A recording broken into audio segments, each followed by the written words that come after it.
அம்மு என்ன வேலையெல்லாம் முடிச்சிட்டியா? முடிச்சிட்டேன். ஏன் ஒரு மாதிரியா இருக்க? என்னன்னே தெரிலங்க, ஒரே கடுப்பாக இருக்கு.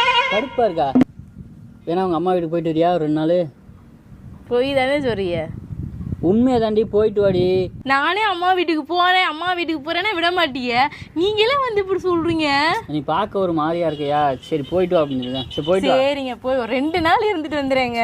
2 நாள் என்ன, ஒரு வாரம் கூட இருந்துடும், ஒன்றும் பிரச்சனை இல்லை. போயிட்டு வா. ஒரு வாரமா? ஏங்க தேங்க்யூங்க, ரொம்ப சந்தோஷமா இருக்குங்க. என்ஜாய் பண்ணு. எப்படிங்க? ஐயோ சரி, ஒரு வாரம் எங்கள் அம்மா வீட்டுக்கு அனுப்பிட்டு நீங்கள் இங்கே ஒரு வாரம் என்ன பண்ண போகிற? சம்மந்தம் இல்லாமல் எதுக்கு நீ எங்கள் அம்மா வீட்டுக்கு போக சொல்கிற? ஒரு மாதிரி பார்க்குறதுக்கு அப்செட்டாக இருந்தே. சரி உங்கள் அம்மா வீட்டுக்கு போயிட்டு இருந்தால் ஜாலியாக இருப்பியே அப்படிங்கிறக்கா சொன்னேன். நான் இங்கே ஜாலியாக இருப்பேன், நீ இப்போ இங்கே ஜாலியாக இருப்ப. இங்கே ஜாலியாக இருக்கண்ணா. இப்படி தாண்டா அசிங்கப்படுறதுனா வாழ்க்கையில்.